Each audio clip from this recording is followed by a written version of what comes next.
Shalom Aleichem, Besem Hamasya. Salam damai bagi kita semua di dalam nama Sang Kristus. Hari ini, Rabu tanggal 24 Agustus 2022, kita memasuki kalender liturgi Hari Biasa, Minggu Biasa ke-21. Dan hari ini juga merupakan pesta dari salah satu Rasul Tuhan, yaitu Santo Bartolomeus. Bersama saya Sulistiawan dari Stasi Santo Yosef, Paroki Santo Stefanus Surabaya, mengajak Bapak Ibu dan saudara-saudari yang terkasih untuk mendengarkan sabda Tuhan serta memohon rahmat di dalam menghidupinya. Marilah berdoa. Dalam nama Bapa dan Putra dan Roh Kudus. Amin. Allah Bapa kami yang bersemayam di dalam terang yang tak terhampiri, di dalam Engkaulah kami hidup, kami bergerak dan kami ada. Oleh sebab itu kami haturkan puji syukur serta terima kasih atas segala berkat maupun kasih karunia yang senantiasa Kau curahkan ke dalam hidup kami, sehingga sampai saat ini kami masih Kau beri kesempatan untuk hidup agar kami boleh bertobat dari segala kesalahan dan dosa-dosa kami. Kami berdoa kiranya Kau berkenan mencurahkan Roh-Mu yang Kristus, agar roh kebenaran itu senantiasa membawa kami kepada seluruh kebenaran.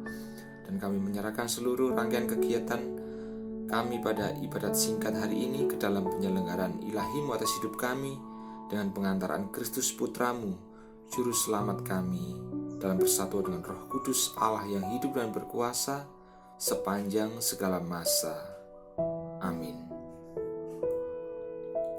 Semoga Tuhan beserta kita sekarang dan selama-lamanya. Inilah Injil Yesus Kristus menurut Yohanes. Yohanes pasal 1 ayat 45 sampai dengan 51. Sekali peristiwa, Filipus bertemu dengan Natanael dan berkata kepadanya, "Kami telah menemukan Dia yang disebut oleh Musa dalam kitab Taurat dan oleh para nabi, yaitu Yesus, anak Yusuf dari Nazaret." Kata Natanael kepadanya, "Mungkinkah sesuatu yang baik datang dari Nazaret?" Kata Filipus kepadanya, "Mari dan lihatlah." Yesus melihat Natanael datang kepadanya, lalu berkata tentang dia, "Lihat, inilah seorang Israel sejati. Tidak ada kepalsuan di dalamnya." Kata Natanael kepadanya, "Bagaimana engkau mengenal aku?" Jawab Yesus kepadanya, "Sebelum Filipus memanggil engkau, aku telah melihat engkau di bawah pohon ara." Kata Natanael kepadanya, "Rabi, engkau anak Allah. Engkau Raja orang Israel." Yesus menjawab, katanya, "Karena aku berkata kepadamu, aku melihat engkau di bawah pohon ara, maka engkau percaya. Engkau akan melihat hal-hal yang lebih besar daripada itu." Lalu kata Yesus kepadanya, "Aku berkata kepadamu, sesungguhnya engkau akan melihat langit terbuka dan malaikat-malaikat Allah turun naik kepada Anak Manusia." Demikianlah sabda Tuhan. Terpujilah Kristus.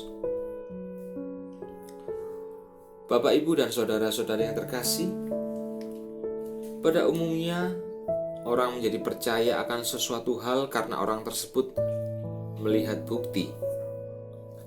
Begitu juga Natanael percaya kepada Yesus karena dia tahu bahwa Natanael di bawah pohon ara. Dan pada umumnya juga ada seseorang yang tidak percaya dengan berita orang lain sebelum seseorang tersebut melihat dan membuktikan dengan mata dan kepala sendiri. Sebagai contoh adalah Rasul Thomas akan kebangkitan Tuhan. Begitu juga Natanael tidak percaya akan pewartaan Filipus bahwa Yesus merupakan sosok yang dinubuatkan oleh Musa dalam kitab Taurat dan tulisan para nabi. Tetapi apakah Yesus merasa sedih atas sikap Natanael yang kurang percaya kepadanya? Tentu tidak. Justru disinilah letak atau inti utama dalam pewartaan Injil, yaitu mengenai kerendahan hati. Kerendahan hati merupakan sikap yang berlawanan dengan sikap pertama kali di dalam urutan ke-7 dosa pokok, yaitu kesombongan. Dan melalui kesombongan ini pula manusia pertama, yaitu Adam, jatuh dalam dosa, yaitu memberontak terhadap Allah dengan tidak taat kepada perintahnya. Dan sikap kerendahan hati ini mensyaratkan penyangkalan diri dan melakukan silih atas dosa sendiri. Artinya, menyadari bahwa kita ini berdosa dan ingin bertobat. Sikap yang sama pula yang diteladankan oleh Yesus melalui kerendahan hatinya adalah bahwa meskipun dia adalah anak Allah atau firman Allah yang berinkarnasi menjadi manusia, yang memiliki kodrat ilahi atas dirinya sendiri yang satu dengan Allah, dia pun rela merendahkan dirinya dengan taat, bahkan taat sampai dengan mati di kayu salib demi keselamatan umat manusia. Dan sikapnya sendiri rela mengatakan bahwa dia adalah anak manusia. Padahal kita tahu bahwa antara Allah dan manusia terdapat jurang pemisah yang begitu dalam oleh karena dosa. Dan melalui sikap yang rendah hati ini pula, tentu sikap kerendahan hati ini memiliki keterkaitan dengan kasih yang sejati, yaitu kasih Allah di dalam Kristus.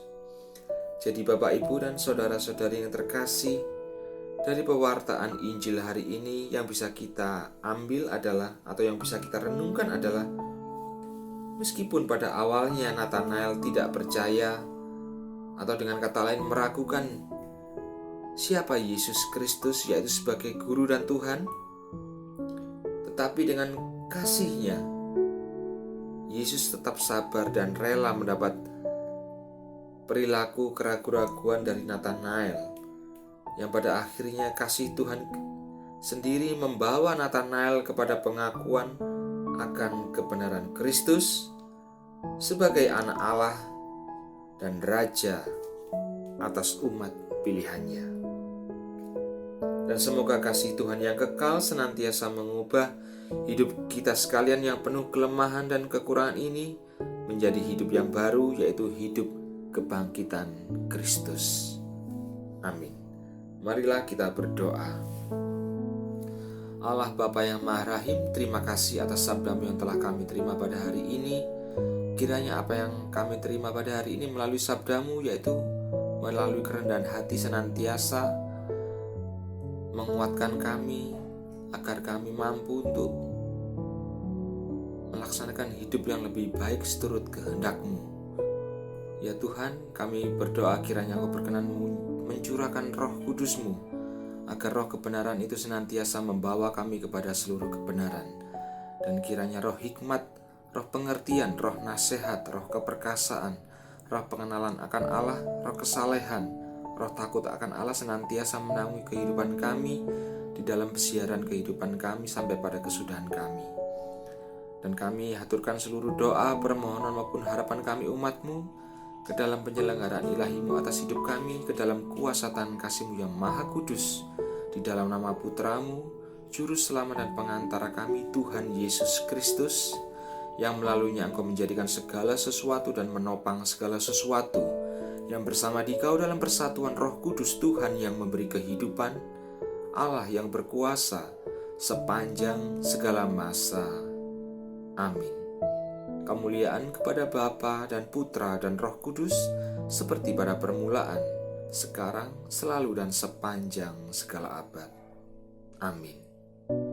Dalam nama Bapa dan Putra dan Roh Kudus. Amin.